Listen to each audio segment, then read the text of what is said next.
अस्सलाम वालेकुम मुअज़्ज़िज़ सामीन, कैसे हैं आप सब लोग। उम्मीद करती हूँ आप सब लोग खैरियत से होंगे। तो चलिए बिला ताख़ीर किए नावल जन्नत के पत्ते की एपिसोड नंबर 29 का आगाज़ करते हैं। पिछले बागीचे में वो आयशे की वर्क टेबल की कुर्सी खींच कर बैठा और यूं ही आसमान को देखने लगा। उसका अपना दिल भी बहुत दुखी था। उन दोनों बहनों को उसकी वजह से इतनी तकलीफ़ उठानी पड़ेगी उसने कभी ये नहीं चाहा था, मगर वो जानता था कि वो इस सब का जिम्मेदार है। उसकी और उसके कामों की वजह से ये सब हुआ था, मगर फिर भी वो बेकसूर था।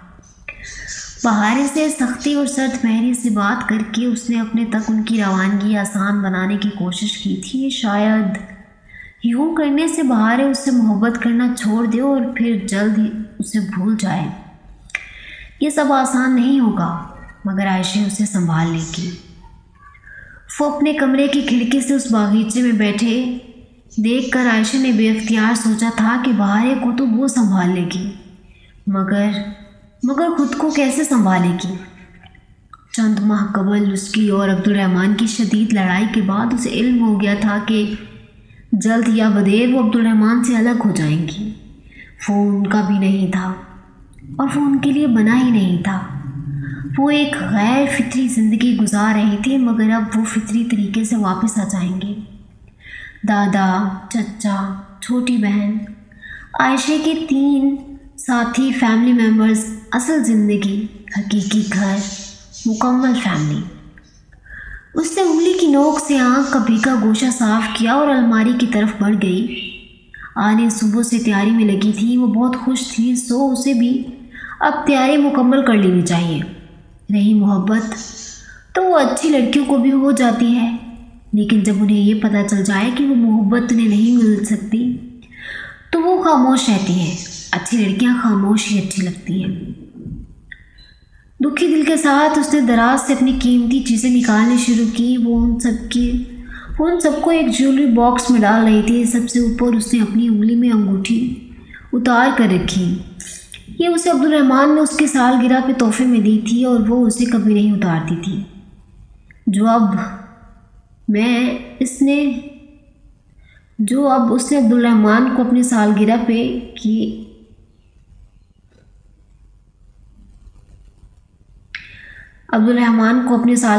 क्या दिया था। उसने अपनी ज्वेलरी बॉक्स की सबसे आखिरी छोटी सी दराज खोली। वो खाली थी। कभी उसमें वो शय होती थी जो उसने अब्दुल रहमान को दी थी, मगर उस बेरहम आदमी ने उसके तोहफे के साथ क्या किया। आयशे ने आर्ज़ुदगी से सर झुटका। ज़िंदगी में सबसे ज़्यादा खौफ इसी बात पर आता था कि कहीं वो जानता तो नहीं कि वो क्या सोचती है, मगर नहीं, वो कभी नहीं जान सकता। उसने खुद को तसल्ली दी, वो गलत थी। ज़ारा उससे मिलने आई थी। इतने अरसे में ज़ारा को तो वो जैसे भूल ही गई थी। अब दोनों मिलकर बैठी तो वो तुर्की की बातें ही किए गई। बस यही मौजू था जिस पे वो ज़ारा से बात कर सकती थी। बाज़ दफ़ा दोस्त तो वही होते हैं, मगर वक्त इंसान को इतना आगे ले जाता है कि वो अपने दोस्त के मदार से ही निकल आता है। फिर कितना ही मेल मुलाकात रख ले, वो दरमियानी फासला नाकाबिल अबूर बन जाता है। वो भी ज़ारा के मदार से निकल आई थी। उसकी दोस्तें तो सिर्फ आयशा गुल और बहारे गुल थी, जिनको वो बताकर भी नहीं आई थी। आज फ़ोन किया तो आयशा का सेल ऑफ था, सो उसने मेल कर दी। अभी तक जवाब नहीं आया था। ज़ारा गई तो फातिमा ने उसे बुलाया। साइमा ताई आई थी, उसे देखकर मुस्कुरा दी। शुक्र है बेटा तुम हो, वरना मैं तो क्या करती। इरम के ससुराल वालों की शॉपिंग करनी है, मंगनी के तहाइफ वगैरह। इरम को तो कुछ समझ नहीं आता। तुम्हारा टेस्ट अच्छा है, मेरे साथ चलो। ताई की ज़बान में जो हलावत थी, चिकनाई भरी हलावत।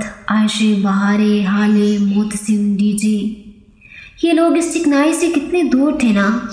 श्योर ताई अम्मा, मैं ज़रा अबाया ले आऊँ। वो हामी भरकर उठने लगी तो फातिमा चौंकी, तुमने अबाया लिया है? जी अम्मा, एक फ्रेंड ने गिफ्ट किया था, मैंने सोचा अब बाहर जाते हुए ले लिया करूँगी। वो बजाय बहुत लापरवाही से कहती उठ गई। फिर थोड़ी देर बाद ही वो अपने पाँव को छूते हरीर के अबाया में स्याह स्टोल सलीके से चेहरे के गिर्द लपेट कर बाहर आई तो दोनों पल भर को हैरान रह गई। یہ اچھا کیا تم نے، تم پہ یہ اچھا بھی لگ رہا ہے، فیشن بھی ہے آج کل ابایا کا۔ سائمہ تائی مسکرا کر بولی، ویسے تمہارے تایا نے دیکھا تو بہت خوش ہوں گے۔ مجھے تایا سے سرٹیفکیٹ تو نہیں چاہیے تائی اماں، اس نے دل میں کہا۔ ہاں ابایا تو اچھا ہے مگر بہت سمپل نہیں ہے۔ فاطمہ ذرا کشمکش میں تھی، چونکہ اس کا ابایا سادہ تھا اور سوائے آستین کے سبز سٹونز کے جو اتنے مدھم تھے کہ توجہ نہ گھیرتے کوئی کام نہ تھا، سونے کلک تھا۔ اور میں جب حج پہ گئی تھی تو کتنا کہتی رہی تھی کہ تمہارے لیے ابایا لے آؤں مگر تم نے انکار کر دیا۔ فاطمہ 3-4 سال پرانی بات دہرانے لگی۔ وہ اس لیے اصرار کرتی رہی تھیں کہ ان کی بھابھی جو ان کے ساتھ حج پر تھیں اپنی بیٹیوں کے لیے قیمتی اور کامدار ابایا لے رہی تھیں۔ حیا نے صاف منع کر دیا تھا، ابایا کی بجائے اس کی کزنس کے برقعے اور اسی ملبوسات لگتے تھے۔ بس اب دل چاہ رہا تھا وہ نقاب کی پٹی سر کے پیچھے باندھنے لگی۔ تم نے نقاب بھی شروع کر دیا؟ سائمہ تائی کو اب واقعتاً جھٹکا لگا تھا۔ چلے تائی، وہ گاڑی کی چابی پرس سے نکالتے ہوئے بولی۔ اس کے نظر انداز کرنے کے باوجود تائی کہنے لگی، چلو اچھا لگ رہا ہے مگر دیکھتے ہیں تم کتنے دن کرتی ہو۔ اس نے 2 دن بعد ہی چھوڑ دینا ہے۔ فاطمہ مسکرا کر بولی، چلے دیکھتے ہیں لیڈیز۔ وہ شانے اچکا کر کہتی باہر نکل آئی۔ استنبول بلا شبہ ایک خوبصورت اور شاندار قسم کا شہر تھا، وہ مانتی تھی، مگر جو بھی ہو پاکستان تھا، اپنے ملک کا کوئی مقابلہ نہیں ہوتا۔ بہت عرصے بعد وہ اپنے اسلام آباد کی سڑکیں، درخت اور مارکیٹ دیکھ رہی تھی۔ تائی کو پورا 15 پھرا کر وہ دونوں شام ڈھلے واپس آئیں تو ابا اور تایا فرقان لان میں ہی بیٹھے تھے۔ حیا شاپرز اٹھائے چلتی ہوئی آئی تو تایا ذرا سیدھے ہوئے، شاید انہیں لگا کوئی مہمان ہے۔ میں ہوں تایا۔ اس نے سر کے پیچھے پٹی اتار کر نقاب چہرے سے علیحدہ کیا تو وہ دونوں واقعی حیرت زدہ رہ گئے۔ تم نے کب سے برقع لینا شروع کر دیا؟ ترکی میں شروع کیا تھا اور بس ایسے ہی شروع کر دیا۔ وہ بہت عام سے انداز میں اپنے برقعے کی بات کر رہی تھی تاکہ کوئی مذاق نہ اڑا پائے، مگر سائمہ تائی کسی اور ہی موڈ میں تھی۔ وہ وہیں کھڑے کھڑے حیا کے برقعے کی تعریفیں کرنے لگی۔ ابا اب مسکرا رہے تھے، انہیں کچھ خاص فرق نہیں پڑا تھا۔ تایا ابا البتہ بہت خوش تھے۔ ہم آج حیا سے کہہ رہے تھے کہ دیکھتے ہیں کتنے دن تم برقع پہنتی ہو۔ نہیں، انشاءاللہ میری بیٹی قائم رہے گی۔ تایا کی بات پہ وہ پھیکا سا مسکرا دی اور اندر چلی آئی۔ برقع ہی تو تھا، اتنا کیوں ڈسکس کرنے لگے تھے سب؟ اسے اچھا نہیں لگا تھا، مگر شاید وہ بھی حق پہ تھے۔ وہ پہلے اس کے برعکس لباس پہنتی تھی، سو ان کی حیرانی بجا تھی۔ خیر جو بھی ہے، ابایا اتار کر لٹکانے تک وہ ان تمام سوچوں سے چھٹکارا پا چکی تھی۔ اب اسے وہ کام کرنا تھا جس کے لیے وہ سارا دن مارکیٹ پہ مضطرب رہی تھی۔ کل اسے یاد ہی نہیں رہا تھا، تھکاوٹ ہی اتنی تھی، اور آج موقع نہیں ملا، مگر اب مزید انتظار نہیں۔ اس نے لیپ ٹاپ آن کر کے بیڈ پہ رکھا اور پرس سے وہ مخملی ڈبی نکالی، اور وہ جب بھی اسے کھولتی دل عجیب طرح سے دھڑکتا تھا۔ پتہ نہیں کیا ہوگا اس میں۔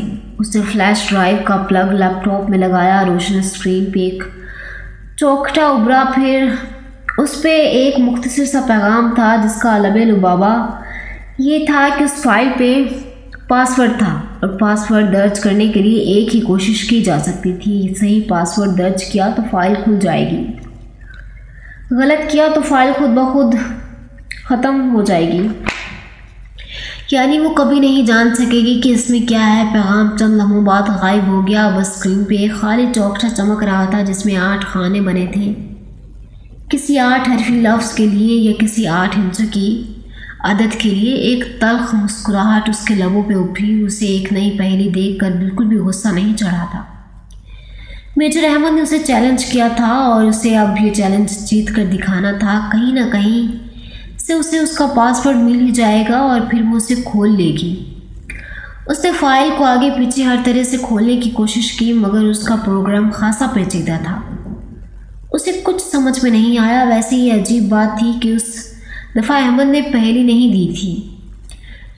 یہ پہلی دفعہ ہوا تھا، ورنہ وہ پہلی ہمیشہ ساتھ ہی دیتا تھا۔ اب وہ پاس ورڈ کیسے ڈھونڈے؟ خیر کوئی نہ کوئی حل تو نکل ہی آئے گا، وہ پر امید تھی۔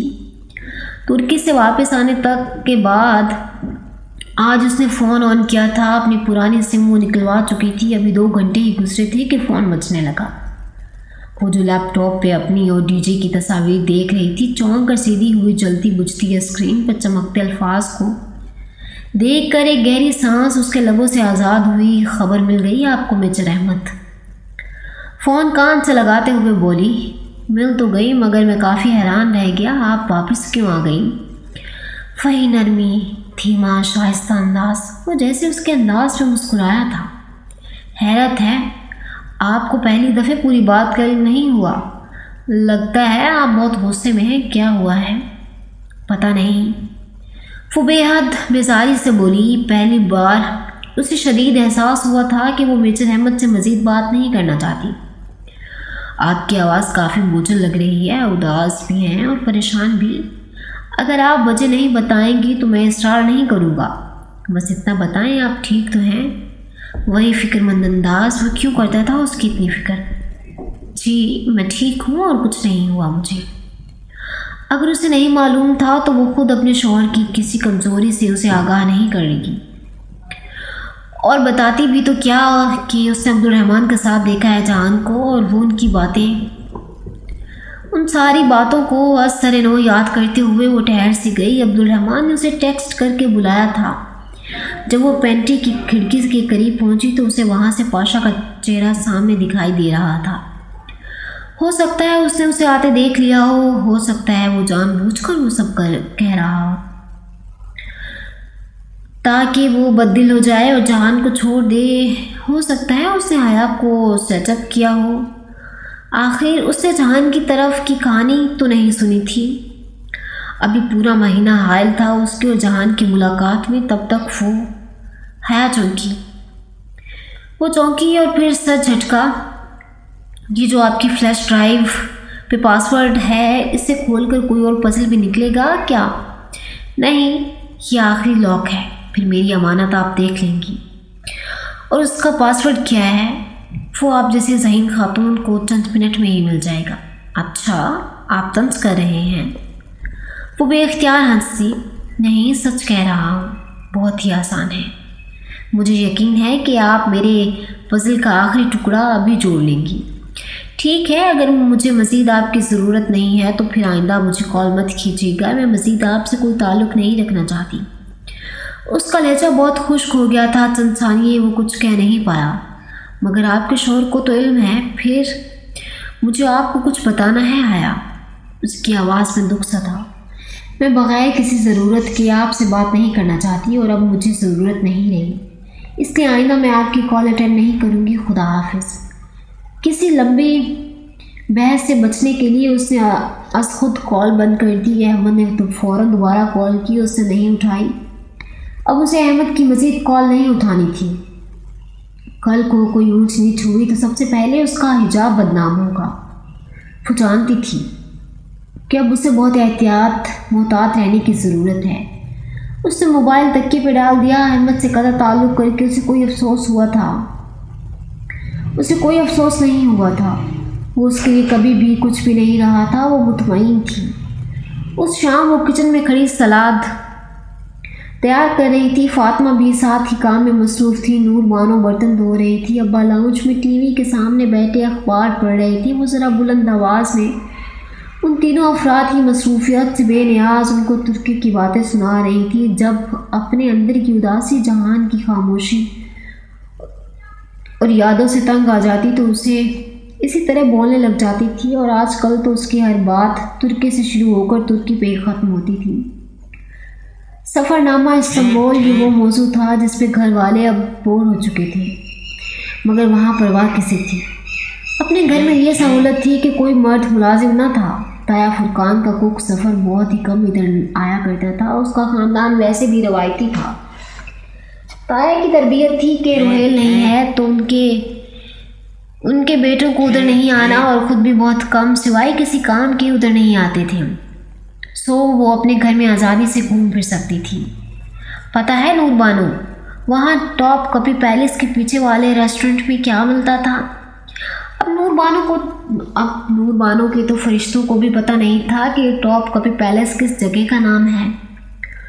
वो बेचारगी से नफ़ी में सर हिलाए गई, मगर वहाँ जवाब का इंतज़ार कर कौन रहा था। वो कटिंग बोर्ड पे सब्जियां खटाखट काटती बोलते चली जा रही थी। वहाँ एक मशरूब मिलता था, एरान नाम का, बिल्कुल लस्सी की तरह था, इतने मज़ेदार कि जिसकी कोई हद नहीं। मैं रेसिपी लाई हूँ, कभी मिलके बनाएंगे। लाउंज में रखा लैंडलाइन फ़ोन बजने लगा। अब्बा ने हाथ बढ़ाकर रिसीवर उठाया। हया ने गर्दन उठाकर उनको देखा। लाउंज और किचन के दरमियानी दीवार ऊपर से आधी खुली थी। वो उनको बआसानी देख सकती थी। हाँ सबीन, कैसी हो? वो मुस्कुरा कर बात करने लगे। उसका दिल जोर से धड़का। लम्हे भर को उसे टॉप कपी और हैरान भूल गया। वो बिल्कुल चुप सी हुई, ज़रा सुस्त रवि से हाथ चलाने लगी। समात उधर ही लगी थी। क्या? कब? अब्बा के तासुरात बदले। वो एकदम सीधे होकर बैठी। उसने छुरी गाजर में लगी छोड़ दी और परेशानी से अब्बा को देखा। कहीं कुछ गलत था। इन्ना लिल्लाहि व इन्ना इलैहि राजिऊन, वो बहुत दुख से कह रहे थे।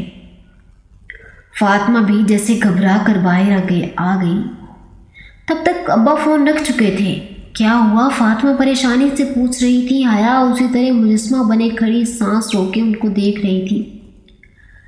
सिकंदर का इंतकाल हो गया है।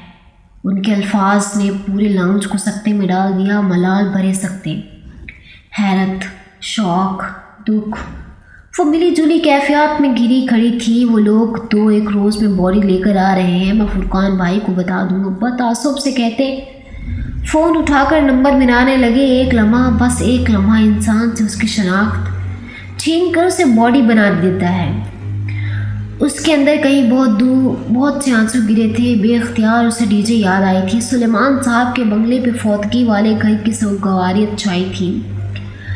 लॉन में कनात लगाकर मर्दों के बैठने का इंतज़ाम किया गया, जबकि ख़वातीन अंदर लाउंज में थी, जहाँ फर्नीचर हटाकर चंद चांदनियाँ बिछा दी गई थीं। दरमियान में खजूर की गुठलियों का ढेर था। रिश्तेदार ख़वातीन सादा हुलियों में थीं, मगर आबदा, चच्ची, सहरिश और सना बिल्कुल सफ़ेद नए लिबास पहन कर आई थी। पता नहीं ये रिवाज कहाँ से चल निकले थे।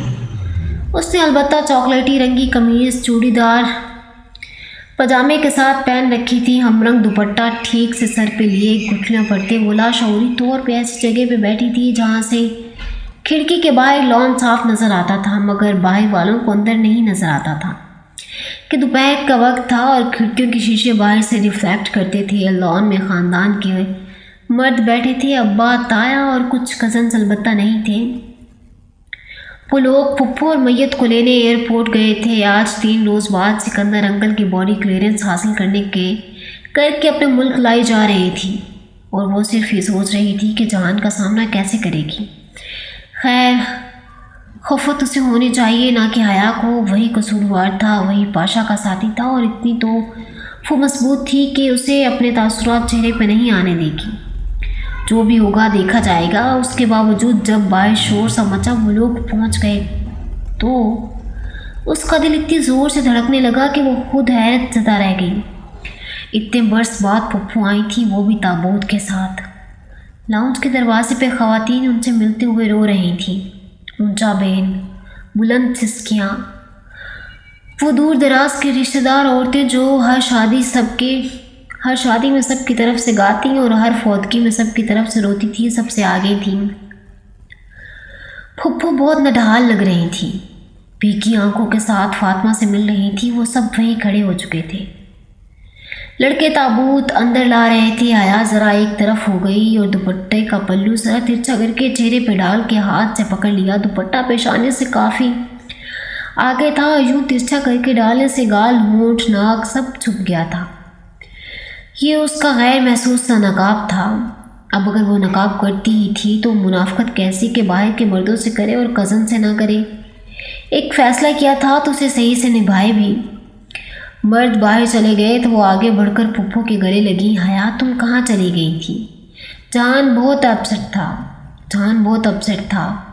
बेआवाज़ आंसू बहाती पुप्पो उससे अलग होकर आहिस्ता से बोली। वो सख्त शर्मिंदा हुई। क्या था अगर पुप्पो को एक फ़ोन ही कर लेती। उसने जवाब नहीं दिया। जवाब था भी नहीं। फिर जब वो अपनी जगह पे आकर बैठी तो निगाह खिड़की पे फिसल कर बाहर लगे मचरे में वो जहान को खोजने लगी। फिर एकदम वो चौंकी। उसने बहुत सी बातें सोची थी। जहान इतना गैर मुतवक्किल था कि उससे कुछ भी उम्मीद नहीं था कि वो उसके साथ कैसा रवैया रखेगा, मगर वो जहान था वो सोच भी नहीं सकती थी। जहान सिकंदर पाकिस्तान आया ही नहीं था। जहान नहीं आया चच्ची। फारूक पता नहीं कब अंदर आया था और करीब ही खड़ा फातिमा को बता रहा था। पप्पू बता रही थी कि वो कामों में फंसा हुआ है। फारूक बता कर आगे बढ़ गया। फातिमा वो खुद भी शशद रह गई। ऐसी भी क्या मजबूरी कि बंदा बाप के जनाजे पे भी ना आए। वो इतनी हैरान थी कि गुठलियाँ भी नहीं पढ़ पा रही थी। वो ऐसा कैसे कर सकता था? सिर्फ हयात का साथ देने फुडीजी के वक्त आ सकता था तो अपने बाप के साथ क्यों नहीं? जब तक इंसान दूसरे की जगह पे खड़ा होकर नहीं देखता उसे पूरी बात नहीं समझ आती। कहीं दूर से जान की आवाज़ उभरी थी। शायद वो वजाहत उसने उसी लम्हे के लिए दी थी, मगर वो क्यों नहीं आया? क्यों? सब बहुत गमज़दा थे। घर में खामोशी और सोगवारियत की तारी थी। अगले रोज़ स्कूल थे। घर में कुछ करने की बजाय ताया और अब्बा ने वही किया जिसका रिवाज आजकल इस्लामाबाद में चल निकला था। तमाम अजीज़ों अकारीब को किसी 5 स्टार होटल में डिनर के लिए फैमिली वाउचर्स दिए गए। बमा ख़ानदान जाकर डिनर्स करें और मरहूम के साले सवाब के लिए दुआ करें। इस्लामाबाद भी कभी कभी उसे लगता था कि इस्तांबुल बनता जा रहा है। उससे ये हुआ कि लोगों के सवाल और गड़े मुर्दे उखाड़े जाने से ताया और अब्बा महफूज रहे, मगर आया ने सोचा ज़रूर कि ताया फुरकान के इस्लाम को अब क्या हुआ। फातिमा फ़ोन सुनने उठी तो वो कॉफ़ी का कप लिए पप्पू के पास आ गई। वो अकेली बैठी थी, खामोश, थकी हुई। एक सफ़र था जो तमाम हुआ, एक मुशक्क़त थी जो ख़त्म हुई। थैंक यू बेटा। उसने कप बढ़ाया तो वो चौंकी, फिर भीगी आंखों से मुस्कुराई और कप थाम लिया। तुम्हारे साथ बैठ नहीं सकी। शर्मिंदा मत करें पप्पू, मेरी ही गलती है। मैंने सोचा जहान को मेरा मैसेज मिल गया होगा, वो आपको बता देगा। एक मुबहम सी वजाहत देकर वो अपना कप लिए उनके साथ आ बैठी। नहीं, वो कह रहा था कि तुम बग़ैर बताए चली गई। बहुत परेशान था, शायद कोई गलत फहमी हो गई है। वो आया क्यों नहीं? सरसरी से अंदाज में उसने पूछा। वो चंद लम्हे उसे देखती रही, जैसे फैसला ना कर पा रही हूँ कि वो कितना जानती है। वो तुर्की से बाहर गया हुआ था। फ़्लाइट का मसला था, कुछ अभी 1-2 रोज़ में आ जाएगा। फिर आपको तो बहुत मुश्किल हुई होगी अकेले सब कुछ मैनेज करना। हया, मैंने सारी ज़िंदगी सब कुछ तन्हा ही मैनेज किया है। मेरे साथ तब भी कोई नहीं था जब मैं और मेरा बेटा जलावतनी काट रहे थे। वो आहिस्ता आहिस्ता कह रही थी। और अब तो मैं इतनी मजबूत हो चुकी हूँ कि अपने मसले हल करने के लिए मुझे अपने ख़ानदान के मर्दों के सहारे की ज़रूरत नहीं रही। वो बस उनको देखे गई। उनके चेहरों की लकीरों में बरसों की मुशक्क़त की दास्तान थी। जैसे पढ़ने की आँख हया के पास नहीं ठीक, तुम्हें भी इतना ही मजबूत बनना चाहिए। उनकी आखिरी बात पे बेख्तियार वो चौंकी थी। ये माँ बेटा बाज़ औक़ात कितनी मुबहम बातें कर जाते हैं। वो गहरी नींद में थी जब कोई आवाज़ सीटी की तरह उसके समात में गूंजी। काफ़ी देर बाद उसने भारी पपूटे व मुश्किल उठाए और अंधेरे में जलते बुझते रोशनी के मनबे को की तरफ देखा। मोबाइल बदिक्कत उसने बाजू बढ़ा कर बजता हुआ मोबाइल उठाया। जहान कॉलिंग। उसकी सारी नींद उड़ गई। रात के 3 बज रहे थे। वो एकदम उठ बैठी और कॉल पिक की। सारी नाराज़ी रात की खामोशी में तहलील हो गई। जहान, उसकी आवाज़ अभी भी नींद से बोझल थी। हया, वो धीमी आवाज़ में कहता। ज़रा रुका, कैसी हो? मैं ठीक हूँ, और तुम? बैकग्राउंड के साथ टेक लगाते हुए उसने रिमोट उठाकर एसी ऑफ किया। कमरा बहुत ठंडा हो चुका था। फाइन। तुम सो रही थी?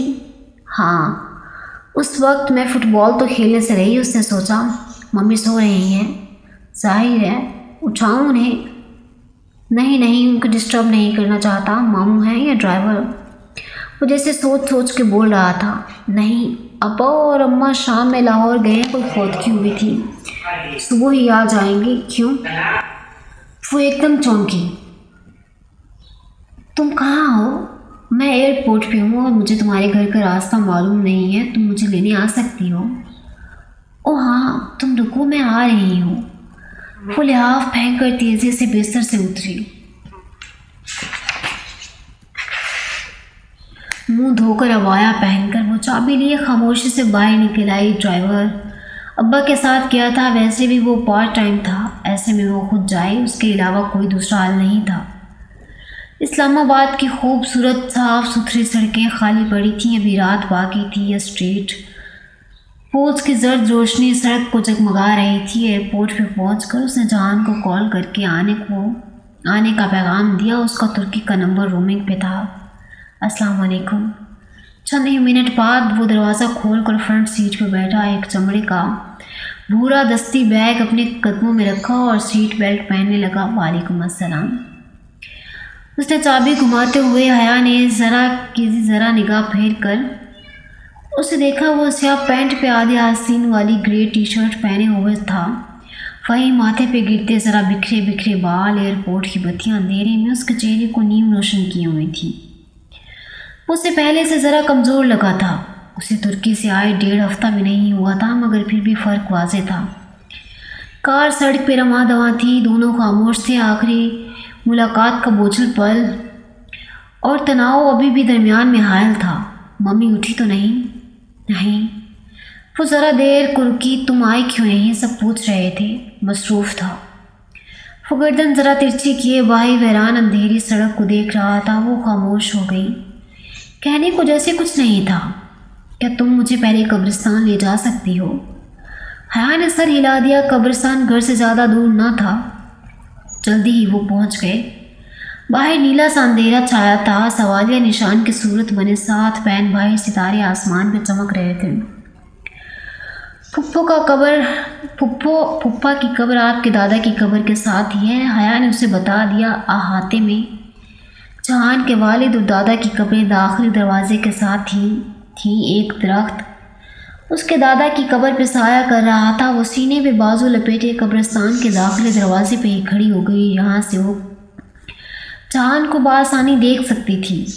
جہان آہستہ آہستہ قدم اٹھاتا دونوں قبروں کے پاس آیا، پھر دھیرے سے وہ سکندر شاہ کی قبر کے سامنے پنجوں کے بل بیٹھتا گیا، دونوں ہاتھ دعا کے لیے اٹھائے۔ اب وہ دعا مانگ رہا تھا۔ حیا اس کے عقب میں تھی، سو اس کا چہرہ نہیں دیکھ سکتی تھی۔ دعا کے بعد وہ کافی دیر سر جھکائے ایک پنجے کے بل قبر کے سامنے بیٹھا رہا، انگلی سے وہ مٹی پہ لکیریں کھینچ رہا تھا۔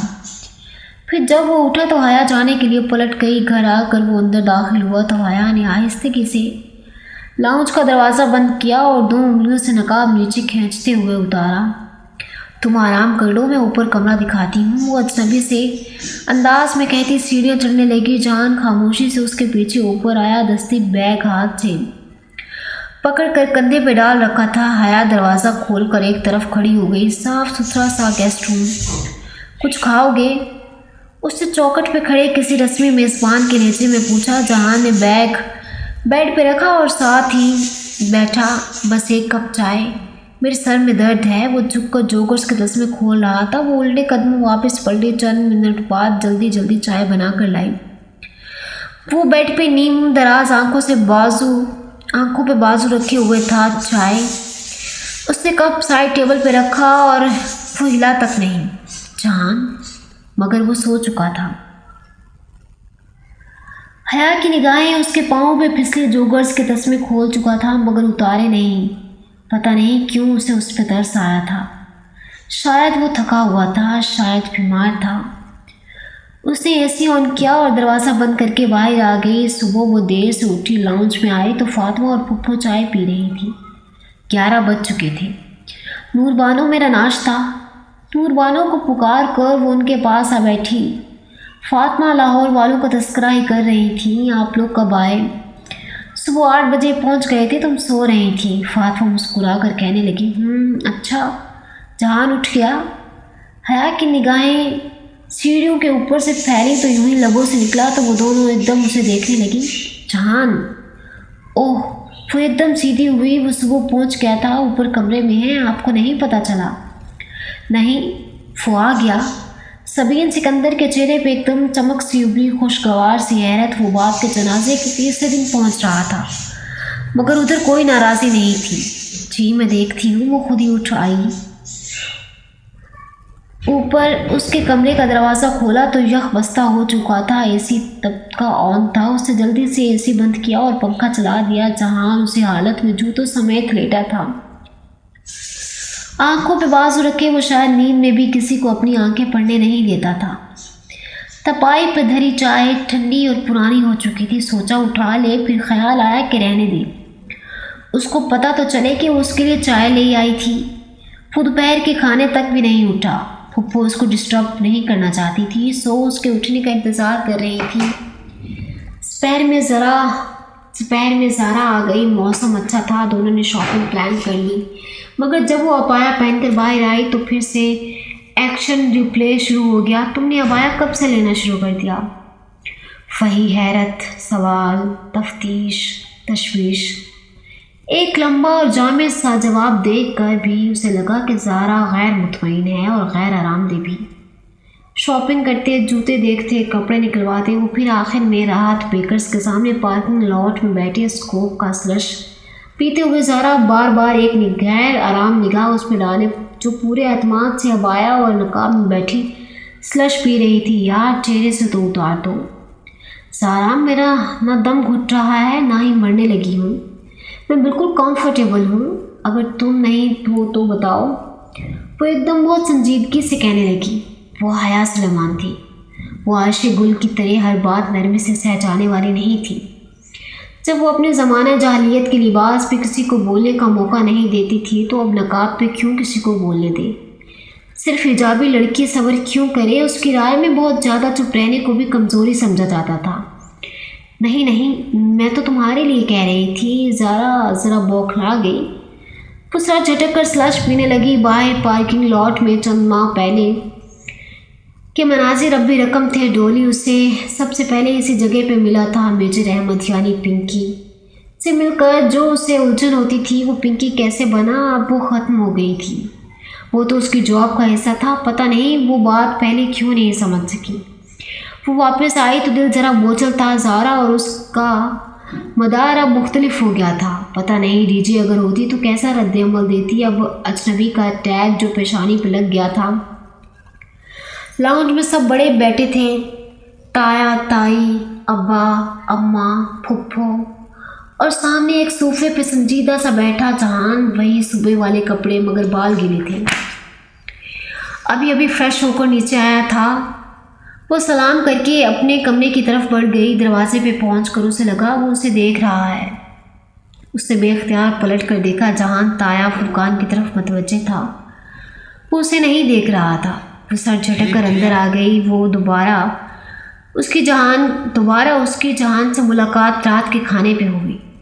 वो ज़रा देर से डाइनिंग टेबल पे पहुंचा। अब्बा मरकज़ी कुर्सी पे थे। हया फातिमा के साथ एक तरफ थी। जहान जो कुर्सी खींची वो हया के बिलमुकाबिल थी, मगर वो उसे नज़रअंदाज कर रही थी। वो भी यही कर रहा था, बल्कि वो तो शायद हमेशा से यही करता आया था।